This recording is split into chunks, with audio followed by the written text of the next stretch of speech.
volto a repetir para aqueles que chegaram recentemente, tá bom? Ontem nós começamos um evento aqui nesse lugar, tá bom? Que horas começa, Renilson? 7h15 da noite. E vai até mais tardar 8h30. A gente vai finalizar aí com o lanche e assim sucessivamente, tá bom? Renilson, que evento é esse? Bom, esse evento é um evento que nós chamamos de evangelismo público. É um evento de igreja, certo? E o que nós temos nesse evento? Muitas coisas. Temos lanche, como já mencionei. Hoje vai ser a sopa, né? Como vocês já estão acostumados. Também temos brindes e também temos um curso bíblico. Todas as noites nós vamos conversar juntos sobre algumas temas da Bíblia. Por exemplo, sobre a volta de Jesus.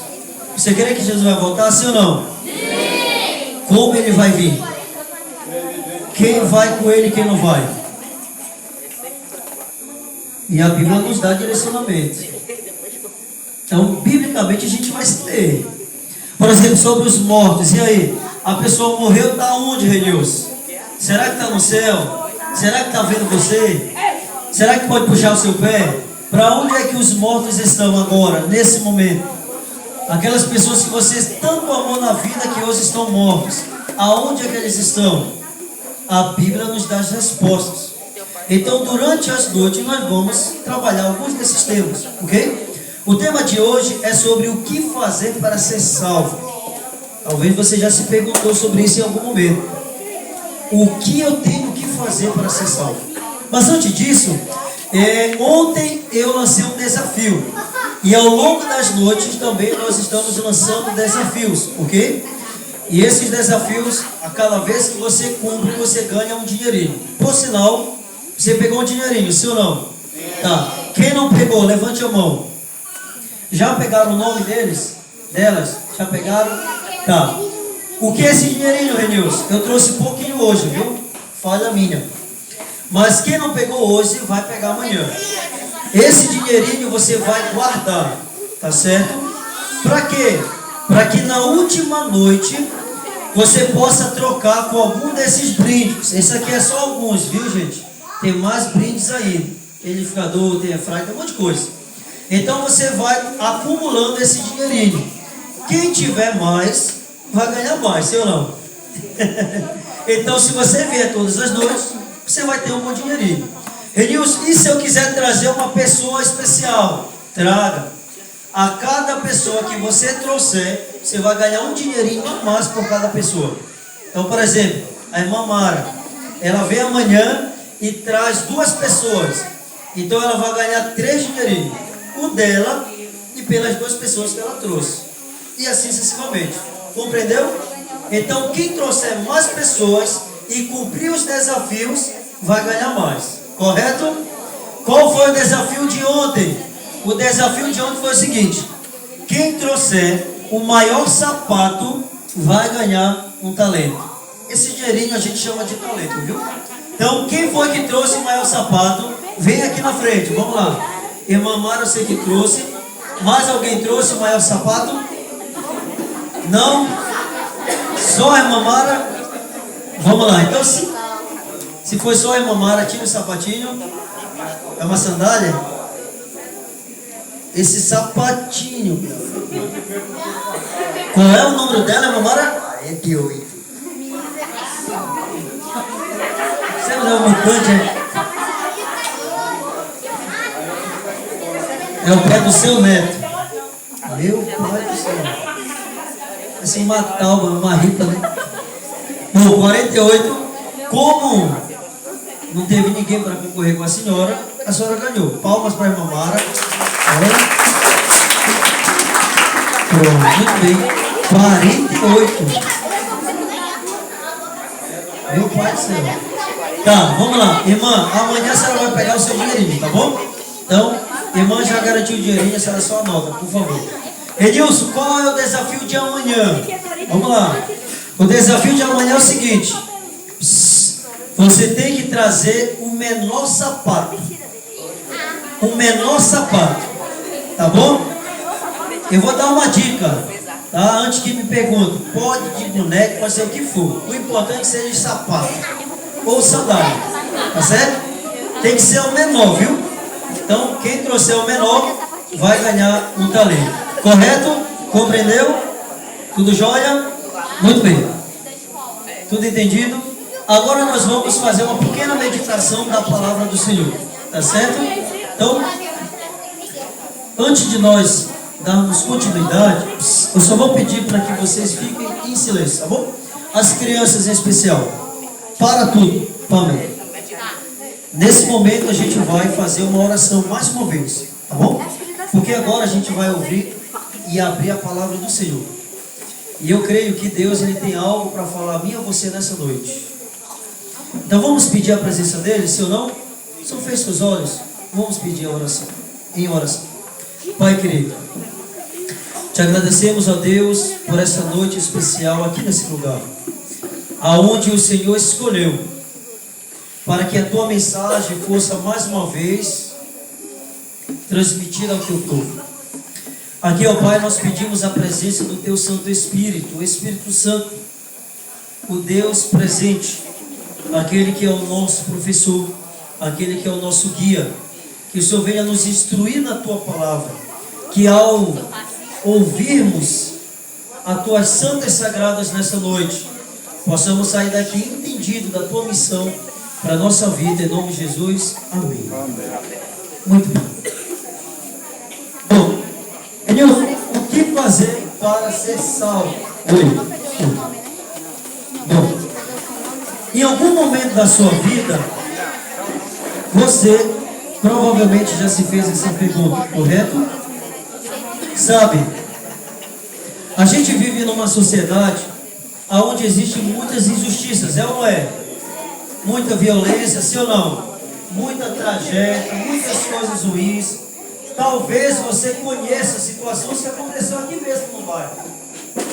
Ou talvez em algum momento da sua vida, você fez algo e você parou para pensar e pensou o seguinte: poxa, eu nunca pensei que eu ia fazer isso. Em algum momento da sua vida, ou talvez agora, você esteja se perguntando: Senhor, o que eu devo fazer de bom para eu ser salvo? É uma pergunta recorrente, sim ou não? Em algum momento você já se fez. Agora, nessa noite, a gente vai compreender, à luz da palavra de Deus, o que você tem que fazer para ser salvo. Para ser salvo. Talvez o estudo de hoje vai mexer com aquilo que você entendia por fé. Mas você vai perceber nessa noite que você não precisa fazer nada para contribuir na sua salvação. Como assim, Renilson? É o que nós vamos ver nessa noite. Existe um pensamento que diz o seguinte: se eu faço bem para as pessoas, Deus ele vai me separar um lugar no céu. Sim ou não? Não tem pessoas que falam isso? Rapaz, o fulano morreu, poxa, foi tão bom, ajudava as pessoas e tal. Com certeza Deus separou um lugarzinho dele no céu. Sim ou não? Você vai perceber nessa noite que essa ideia, ela é errada. À luz da Bíblia, isso é errado. Não existe nada que você faça nessa terra que vai contribuir para a sua salvação. Não, Renilson? Não. Fazer o bem às pessoas, isso não significa que você estará salvo. Porque a salvação, ela não vem por meio das obras. Mas por que eu tenho que fazer o bem, Renilson? Porque uma vez que você está salvo, uma vez que você tem Deus em seu coração, você vai ser uma pessoa boa ou uma pessoa ruim? Diz para mim. Boa. Isso é consequência de alguém que está salvo em Cristo. Entendeu? Agora, as obras, elas não significam que você vai ser salvo. E às vezes acontecem certas tragédias na vida, né? E às vezes as pessoas elas se perguntam: Senhor, aonde o Senhor estava quando isso aconteceu? Imagine a cena comigo, irmão. Você conhece certamente casos de crianças que foram estupradas, sim ou não? Não é um caso revoltante? revolta como cidadão de bem, e às vezes a gente para pensar, poxa, aonde estava Deus quando aquela criança foi estrupado? Eu vou mais além. O caboclo, ele é todo certinho, vai para a igreja, não tem uma amizade, é uma pessoa boa. Aí ela vai para o trabalho, aí de repente acontece um acidente e fica paraplégico. Por que Deus permitiu isso? Não é algo a ser pensado? Às vezes a gente não se pergunta sobre essa situação. Irmãos, uma coisa eu posso lhe dizer nessa noite. Muitos porquês não serão respondidos nessa vida. Muitos porquês serão respondidos na eternidade. E nós vamos falar sobre isso mais lá para frente. Alguns porquês que serão respondidos. Mas o que você precisa entender nessa noite, irmãos? Que todo problema, toda espécie de coisas ruins que acontecem nessa vida não vem de Deus. Deus não é o culpado de todas as coisas ruins que acontecem na sua vida. Ou na vida de alguma pessoa. Ah, Renilson, eu descobri que tive um câncer ou algo do tipo. Deus não quis. Ah, o fulano morreu. Já foi tarde, né? Era uma praga nessa vida, né? Deus não queria que a pessoa morresse. Mas por que essas coisas acontecem, essas coisas ruins? Tudo isso tem a ver por causa do pecado. E aí que está o problema. Porque nós vivemos em um mundo de pecado. E pelo fato de vivermos em um mundo de pecado, nós corremos o risco. Corremos o risco de sermos doentes, de termos algum acidente. Deus protege? Protege. Mas tem situações que Deus não pode intervir na vida do ser humano. Vou dar um exemplo. Por exemplo, pense comigo. Se eu comer muito açúcar hoje, o que eu vou ter amanhã? Diz para mim. Deus queria que eu tivesse diabetes? Mas na hora que eu estou comendo ali o açúcar, né? Deus vai segurar minha mão, não faz isso, Renilson, então. Muitas das coisas que acontecem na nossa vida, a culpa é nossa mesmo. Talvez eu fale para alguém que diz o seguinte, Renilson, a minha vida hoje está uma desgraça. É só coisa ruim, uma atrás da outra. Já escutou aquele ditado? Você colhe aquilo que você plantou em algum momento. E em algum momento você vai colher. Então, irmãos, não caia no erro de achar que todas as coisas ruins que acontecem, Deus quis que fosse assim. Ah, o fulano teve um câncer. Ah, porque Deus quis. Deus não quis. Às vezes o fulano te procurou. Não se alimentou bem, sim ou não? E é isso que acontece. Hoje em dia, 90% das pessoas que estão no cemitério, eu vou lhe dizer um pouquinho. 90% das pessoas que estão no cemitério é porque morreram por causa de uma colher, um prato e um garfo. Como assim, Renilson? 90% das pessoas que estão mortas hoje no cemitério é porque não cuidaram da sua alimentação. Saíram lapando tudo nessa vida, né? E hoje em dia aparece um monte de doença, não é? E é uma atrás da outra, é uma mais, um nome mais feio que o outro. Né? Mas muitas dessas doenças, em sua grande maioria, quase 100%, acontece por causa da má alimentação. O fulano não pode beber, não pode fumar, porque ele já está todo lascado na vida, né? Aí o cara continua. O que ele está procurando? A morte. Uma vez eu visitei um caboclo que ele tem diabetes, tipo 1, toma insulina. Não sei se tem alguém aqui. Tem? Pronto, o irmão tá. Aí eu perguntei para ele, né? Qual é a sua alimentação, irmão? A fruta que você mais gosta de comer? Aí eu como de melancia. Eu falei, irmão, deixa eu te dizer uma coisa. A melancia é o pior veneno para quem tem diabetes. Você quer morrer mais rápido, é só comer melancia. É só você precisar. A melancia, ela tem uma grande porcentagem de açúcar. E aqueles que têm diabetes, é mais rápido morrer. Às vezes a pessoa hipertense, tem coração grande, tem pressão alta. Por quê? Porque lá na juventude foi uma pessoa estressada, uma pessoa que não teve paciência, uma pessoa que, sabe, não tem aquelas pessoas que são explosivas, sim ou não? Mãe! Então, irmãos,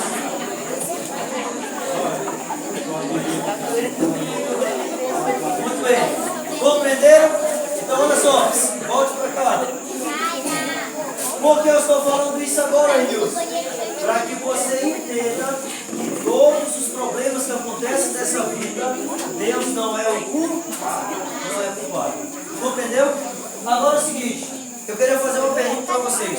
Qual é a consequência final do pecado? O pecado entrou no mundo, sim ou não? Sim. Então olha só, vamos recapitular a cena. Deus colocou Adão e Eva no jardim, não foi? Aí Deus disse assim, ó, não comam desse fruto, porque no dia que vocês comerem, vocês vão morrer. Aí o infeliz foi e comeu, né? O fruto que o diabo havia dado para eles. O que foi aquele fruto, Renilson? Não foi uma maçã, viu? Não foi maçã. Mas foi um fruto proibido. E quando Adão e Eva comem do fruto, então eles passaram a ser pecadores. Você lembra no relato de Gênesis 3, que quando eles comem do fruto, a primeira coisa que eles sentiram foi vergonha, lembra? Eles se olharam e eles viram que eles estavam nus, né? Vergonha não é de Deus. Vergonha é uma das consequências do pecado. Aí em seguida você tem Deus chamando, né? Adão, onde estás? Aí o que foi que Adão fez? Porque ele teve o quê? Medo. Ele ouviu a voz de Deus, né? Adão, onde estás? Aí ele teve medo e se escondeu. O medo também é consequência do pecado.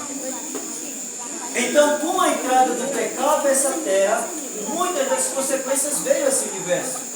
Mas a pior de todas elas foi aquilo que fala em Romanos 5,12. Olha, o texto está aqui em cima, Romanos 5,12. Paulo diz assim, ó, portanto, assim por um só homem o pecado entrou no mundo, e pelo pecado a morte. Assim também a morte passou a todos os homens, porque todos... Qual foi a pior consequência que o pecado trouxe a esse planeta? A morte. Trouxe diversas doenças, violências, mas a pior das consequências foi a morte. Aí Paulo destaca, por um homem o pecado entrou no mundo. Aí tem gente que diz assim, meu, mas isso não foi eu que comi o fruto. Mas você é descendente de Adão, irmão. Já escutou aquele ditado, por um paga? Pronto, você está no meu fato. Então, pelo fato de sermos descendentes de Adão, todos nós se tornamos pecadores.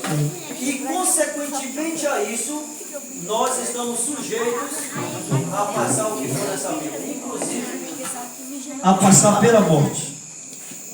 Agora, biblicamente, Paulo também vai dizer lá em Romanos 6, verso 23, qual é o seu salário como pecador. Vamos ler junto? Paulo diz assim, ó, porque o salário do pecado é a morte, mas o dom gratuito de Deus é a vida eterna em Cristo Jesus nosso. Pronto. Você é pecador, sim ou não? O que você merece? Pronto. Você merece a morte. Pelo fato de você ser um pecador, ao momento em que você nasce, você já nasce para morrer. É o que você merece. A morte. Por quê? Porque biblicamente o salário do pecado é a... Mas por que eu não morro, Renilson?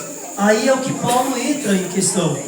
Ele continua o verso dizendo, mas o dom gratuito de Deus é a vida eterna em Cristo. Então por que nós não morremos quando nós nascemos? Porque Deus realizou um plano para salvar o ser humano. E é o que a gente vai ver nessa noite.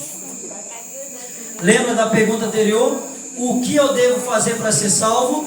A gente aqui percebe que você e eu, nós somos pecadores. E o que a gente merece por natureza é o quê? A morte. Aí eu vou mais além com você. Eu queria que você prestasse bastante atenção no que eu vou lhe dizer. E a gente vai então, ao longo das noites, trazer mais versos da Bíblia para que você compreenda. Antes do pecado, Adão e Eva eram a imagem e semelhança de Deus, correto? Aí Adão e Eva comem do fruto, não é isso? Quando eles comem do fruto, eles preferiram obedecer a quem? O diabo, não foi? O diabo falou o seguinte, ó, é certo que vocês não vão morrer. Porque Deus sabe que no dia que vocês souberem, vocês vão ser como Ele, Deus, né? Então eles desobedeceram a Deus, porque eles não poderiam tocar e nem comer. Então eles desobedecem a Deus e obedecem o diabo. E a partir de então, olha só, a descendência de Adão se tornou pecador. Então eu e você somos pecadores por natureza. E eu vou dizer algo a mais aqui que vai assustar você nessa noite. Mas é para assustar mesmo. Você e eu, humanamente falando, temos semelhanças com o diabo. E eu vou lhe explicar o porquê. Com a entrada do pecado, quem é o originador do pecado? Diz para mim? O diabo. O ser humano pecou, sim ou não? Sim. Por natureza ele se tornou pecador? Porque eu tenho semelhanças com o diabo. Vou explicar. O ser humano, por si só, ele é orgulhoso, sim ou não? Ele é egoísta. Ele é mau por natureza. Não é assim? Pisou no meu calo, agora tu vai ver o diabo em pessoa. Não é assim? Se você faz alguma coisa para a pessoa, o cara já quer retribuir, né? Agora, irmão, vou te dar 3, 4 pedradas. Mexeu com quem não devia, é ou não é? Traiu, rapaz, agora tu vai ser corno até o fim da vida. O ser humano, por natureza, ele tem sentimentos que ele herdou de quem? Diz pra mim. Do diabo. O ser humano, ele é mau. Ele faz coisas ruins na sua essência. E desde pequeno nós já mostramos que somos maus. Essa ideia de que a criança morreu para virar um anjo, isso não existe biblicamente. A criança desde pequena ela já é mal, mentirosa. Quer ver uma coisa? Por exemplo, uma criança de 6, 7 anos, 5 anos. Você tem um monte de brinquedo e dá para ela, né? Aí ela não brinca. Aí chega uma outra criança na casa e vai pegar o brinquedo dela. O que ela vai dizer? Me dá, isso aqui é o quê? Ela já mostra que ela é egoísta. Então, desde pequeno, a gente já nasce com a natureza pecaminosa. Aí os pais têm que cuidar, né? Só meu filho não é assim e tal, porque você tem que compartilhar, assim. Não é verdade? Então, desde pequena, a criança ela já mostra quem ela é. Por exemplo, bebê recém-nascido, quem é mãe aqui vai saber, né? Às vezes o bebê está mamando, né? Aí ele está ali olhando, aí de repente ele morde o bico do peito, né? Aí a mãe que é sábia sufoca o bebê para ele soltar, é, mãe? Aí tem criança que morde e ainda fica rindo, não é? Por que faz isso? Porque ele é mau. E desde pequeno ele já mostra a natureza dele. É por isso que o salmista Davi diz assim, ó, e em pecado me concedeu a minha mãe. Porque desde o ventre, quando nós saímos para esse mundo, a gente já nasce pecador. E como pecadores, nós merecemos o que? Biblicamente, a morte. Só aqui você já consegue percebermos que humanamente falando, você não consegue ser salvo. Você não consegue ser salvo. Não tem nada que você faça nessa vida que vai contribuir para a sua salvação. Por que, Nilson? Porque você é mau por natureza. E por que eu falo isso? Porque desde pequeno a gente é ensinado que fazendo boas obras, fazendo caridade, isso significa que Deus vai reservar um pedacinho do céu para mim. É ou não é? Mas isso não é verdade. Por quê? Porque a salvação não vem pelas suas obras. A sua salvação, ela não vem por nada que você faça nessa vida. Por quê? Porque você é mau por natureza. Agora, se eu não consigo me salvar, como é que eu posso entrar na salvação? É o que a gente vai ver daqui a pouquinho. Mas a segunda pergunta diz assim, ó, pode o homem salvar a si mesmo? A gente já trouxe a resposta, mas vamos ver biblicamente, né? Lá em Efésios 2, 8 e 9, Paulo diz assim, ó, porque pela... Vamos lá de novo. Porque pela... Mais uma vez. Porque pela graça sois salvos, mediante a fé. Isso não vem de... É dom de Deus, não de obras para que ninguém... Pronto. Denilson, da onde é que vem a minha salvação? Pela graça, não pelas obras.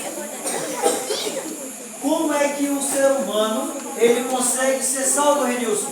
Unicamente por meio de Cristo, por meio de Deus. É só Deus é que pode lhe atribuir a salvação. Porque a salvação, ela não vem de nós. Porque o que é que vem de nós? O que é que vem de você? É só coisa horrível. É só mal. O ser humano não tem nada de bom na sua natureza. A gente se torna uma pessoa boa porque Deus opera na nossa vida, sim ou não? Mas por natureza a gente é mau. Quer ver uma coisa?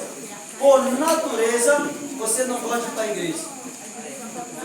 O ser humano não gosta de ir para a igreja. O ser humano não gosta de orar. O ser humano não gosta de estudar a Bíblia. Não gosta de jejuar. Quem aqui gosta de acordar 3 horas da manhã para orar? Ninguém gosta. Mas por que nós fazemos essas coisas? Porque nós necessitamos, sim ou não? Então, uma vez que você está em Cristo, você necessita orar, ir para a igreja, estudar a Bíblia, não é isso? O caboclo fez uma arte para você, aí você tem que respirar, tem que contar de 1 até 10, né?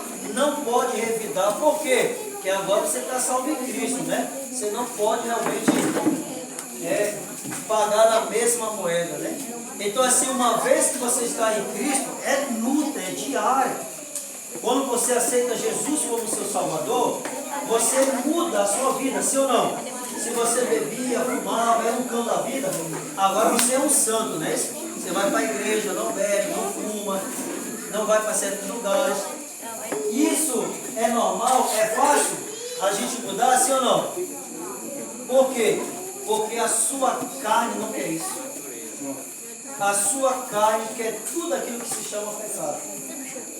Mas uma vez que você aceita Cristo, aí começa uma batalha aqui na sua mente. Aquela batalha de Armagedon e Apocalipse, ela não vai acontecer no futuro. Ela acontece aqui na sua mente. É aqui que rola um conflito. A sua carne pede uma coisa, mas Deus lhe diz para você seguir outra. E o conflito é aqui, ó. Quando você está salvo em Cristo, olha só, você nasce para uma nova identidade. E essa nova identidade que você nasce, ela vem por meio unicamente através do batismo. Lá na frente vamos falar mais sobre isso. Mas eu queria de antemão dizer para vocês o seguinte: ninguém vai entrar no céu se não for batizado. Não tem como entrar no céu se não for batizado. E eu vou lhe mostrar biblicamente isso lá no futuro. Mas o batismo, ele marca um novo nascimento. Então, por exemplo, o Renilson Carnal, ele morreu no dia em que eu tomei a decisão pelo batismo. Quando a gente nasce de novo. Lembra como é o batismo que acontece nas igrejas, não é isso? Você mergulha, né? Então, quando a pessoa mergulha e sai, ela vem com uma nova natureza espiritual. E é por meio dessa nova natureza espiritual que vem por Cristo é que conseguimos ser salvos.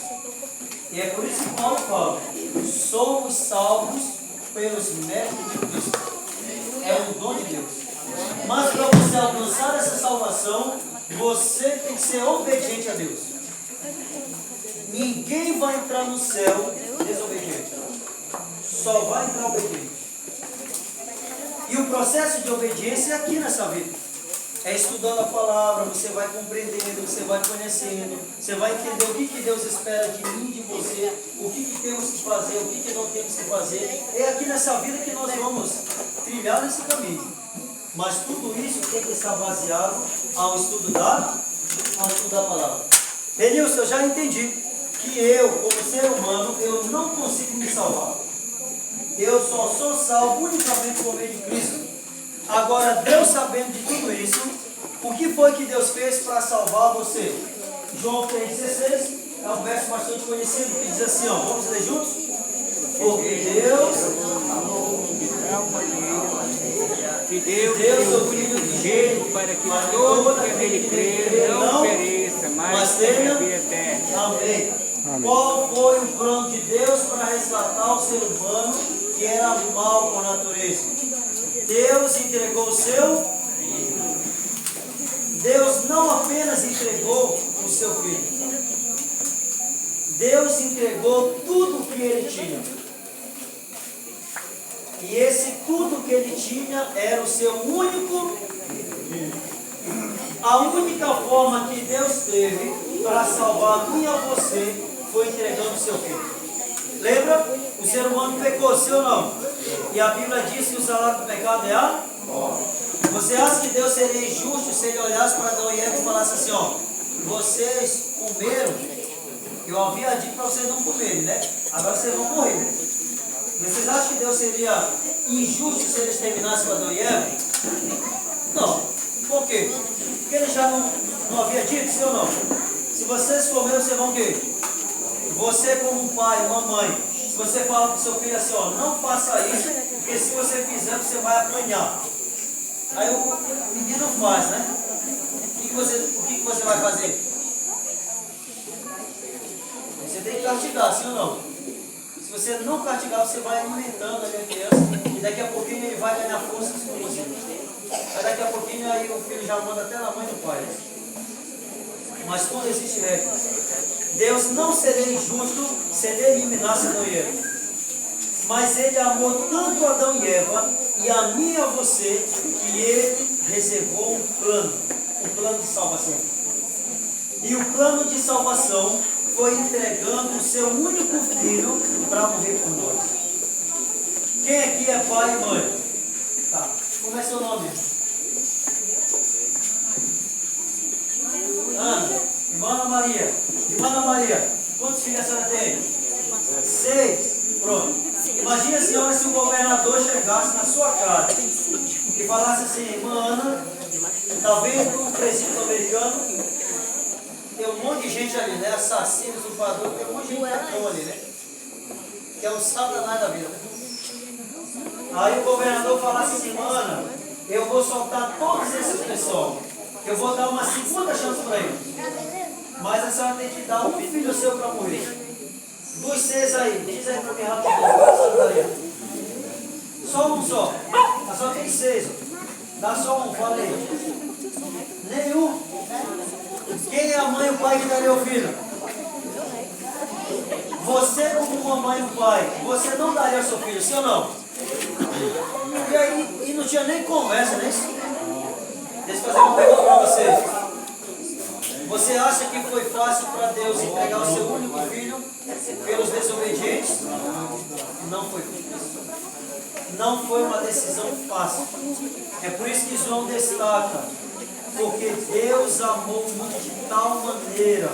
Ou seja, esse amor que Deus amou o mundo é o amor ágape, é um amor incondicional, é um amor fraternal, é um amor que vai além das nossas imaginações. Deus amou o mundo de tal maneira que ele deu o seu único filho para morrer por cada um de nós. Então, irmãos, esse amor que Deus sentiu, ele se revelou e morreu na cruz, foi por mim e foi por você. Como Jesus descreveu a sua missão, Renilson? Quando Jesus esteve nessa terra, ele descreveu a sua missão com o quê? Lá em Lucas 19:10, Lucas João 9:10, a Bíblia diz assim, ó. Vamos ler juntos? Porque o Filho do Homem... Vamos lá. Porque o Filho do Homem veio buscar e salvar o... Quem era o perdido? Vamos lá de novo. Quem era o perdido? Jesus veio a esse mundo com uma missão. Qual era essa missão? Salvar você e eu, que somos perdidos. Lembra? Por natureza somos pecados. Nós não fazemos nada para que possa contribuir para a nossa salvação. A nossa salvação vem unicamente por meio de Deus, por meio de Cristo. Jesus veio.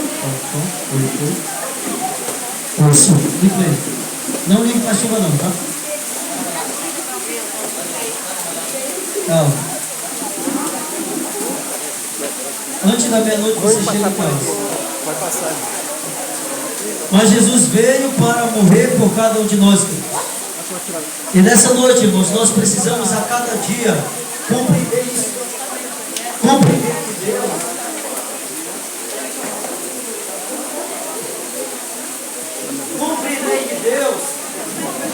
Ele veio a esse mundo por risco de você. Agora, fica a pergunta: como Jesus pagou pelos nossos pecados? Edilson, Jesus pagou nossos pecados, sim ou não? Sim. Como foi o processo que ele pagou? Uma vida, não foi? Lá em Isaías 53, verso 3 ao verso 6. A Bíblia diz assim, ó, vamos ler juntos? Era desprezado e o mais rejeitado dos homens, homem de dor e que sabe o que é padecer. E comum entre os homens esconde o rosto. Era desprezado e dele não fizemos caso. Certamente ele tomou sobre si as nossas enfermidades e as nossas dores levou sobre si. E nós reputávamos por aflitos, feridos de Deus e oprimidos, mas ele foi transpassado pelas nossas iniquidades, transgressões, e moído pelas nossas iniquidades. O castigo que nos traz a paz estava sobre ele, e pelas suas pisaduras fomos sarados. Todos nós andávamos desgarrados, não é isso? Como ovelhas, cada um se desviava pelo caminho, mas o Senhor descaiu sobre ele a iniquidade de nós. Eu queria aqui uma irmã sentar sempre no canto ali, por favor. Uma irmã da igreja. Volta aqui, igreja. Ó, Isaías 53, o profeta Isaías está tendo uma visão. E ele está vendo algo que aconteceria 700 anos depois da sua vida.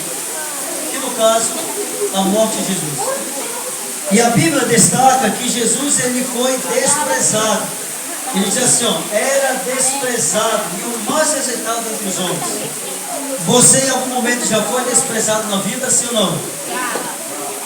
Você que já foi desprezado, você se sentiu como?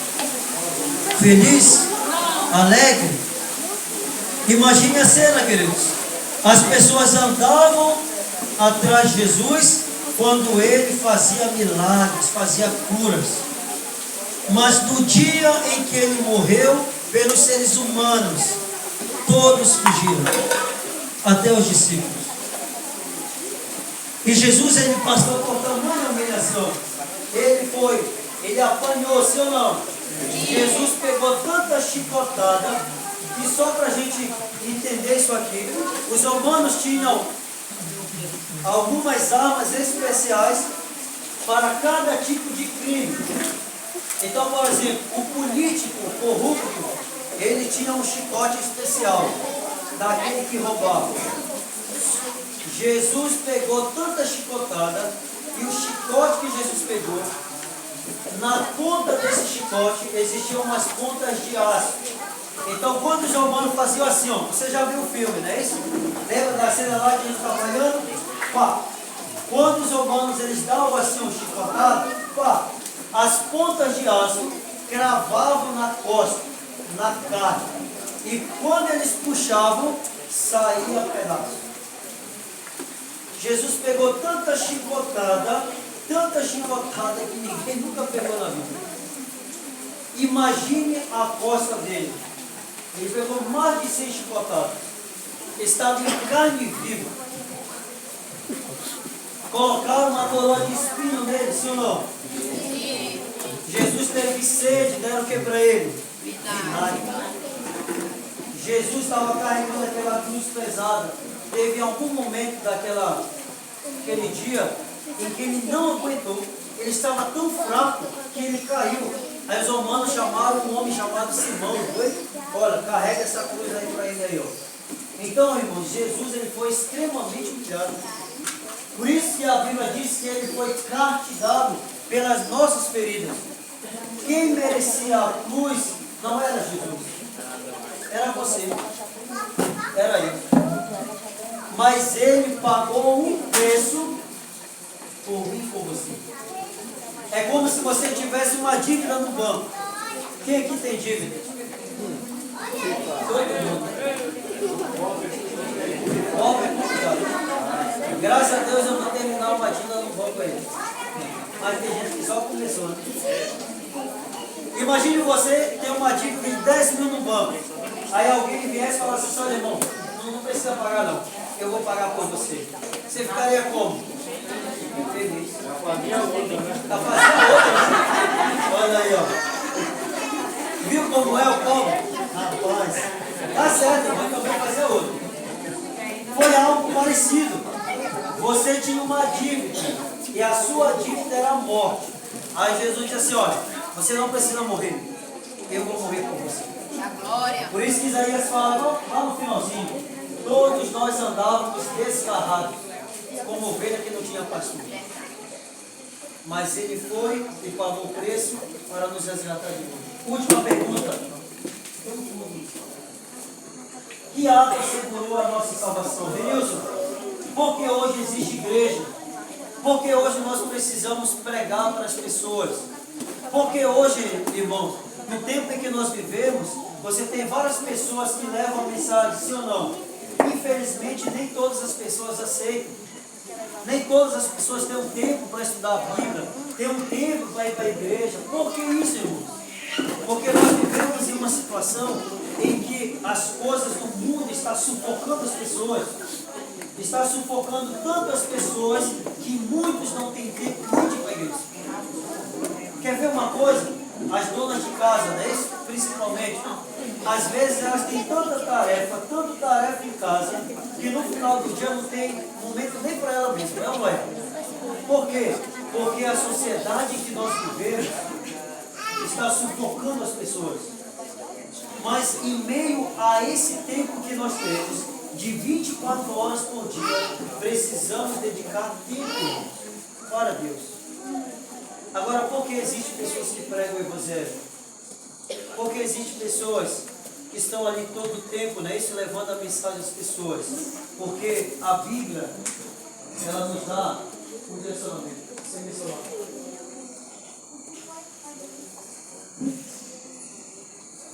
Se você olhar 1 Coríntios, no capítulo 15,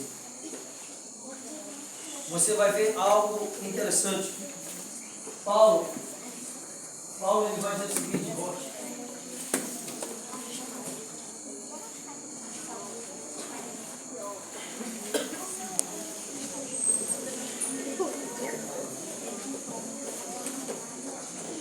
Paulo ele vai dizer por que nós precisamos pregar o Evangelho. Paulo vai apresentar aqui na Bíblia, para mim e a você, queridos, por que nós precisamos a cada dia escolher esse falar de Cristo. Talvez eu fale para alguém que nessa noite compreendeu que precisa de Deus, mais do que nunca. Mas olha em 1 Coríntios 15, verso 20 e 22, Paulo vai dizer o seguinte: mas de fato, Cristo ressuscitou dentre os mortos, sendo ele as primícias dos que dormem, visto que a morte veio por um homem, também por um homem veio a ressurreição dos mortos, porque assim como em Adão todos morrem, assim também todos serão vivificados em... Porque nós pregamos o Evangelho, irmãos?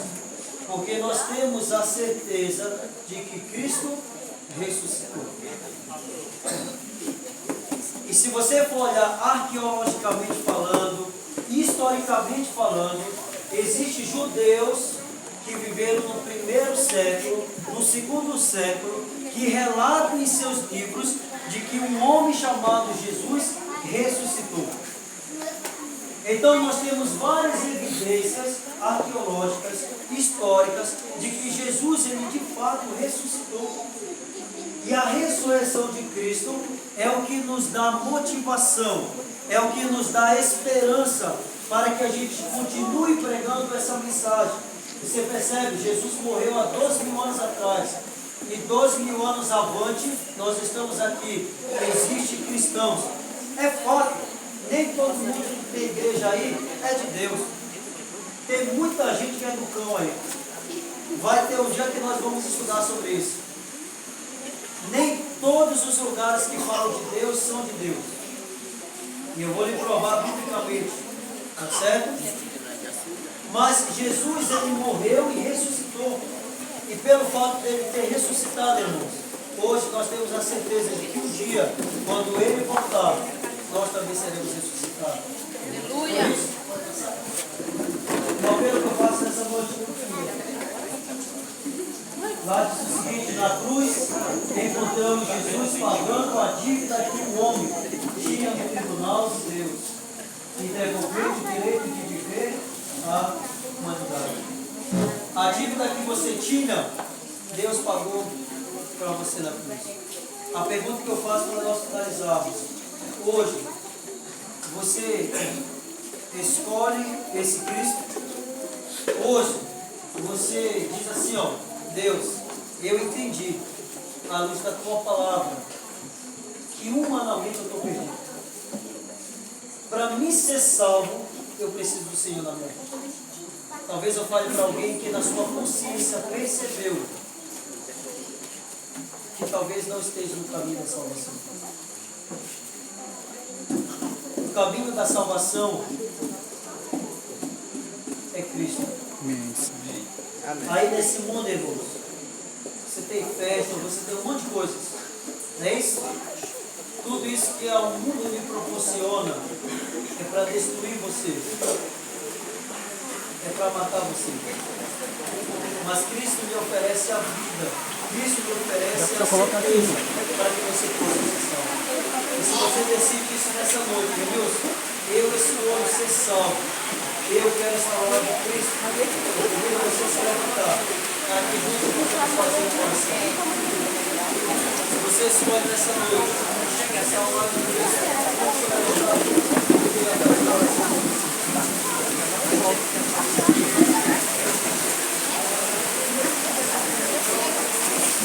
Vamos orar. Aqueles que puderem ficar em pé, quem não puder, não se preocupe não. Vamos orar, feche seus olhos e vamos orar com Deus.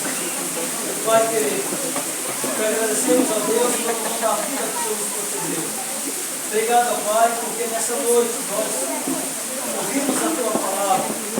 Nessa noite nós percebemos, ó Pai, que o Senhor é tudo na nossa vida. Que não existe salvação fora dos seus caminhos. Não existe salvação fora de ti. O único meio que nós temos para sermos salvos é estarmos ao teu lado. Obrigado, Pai, porque hoje nós temos a certeza da nossa salvação, graças ao sacrifício que o Senhor passou pela morte. Que o Senhor venha nos abençoar nessa noite e amanhã nos traga novamente aqui nesse lugar a santifique para mais do estudo da tua palavra, em nome de Jesus.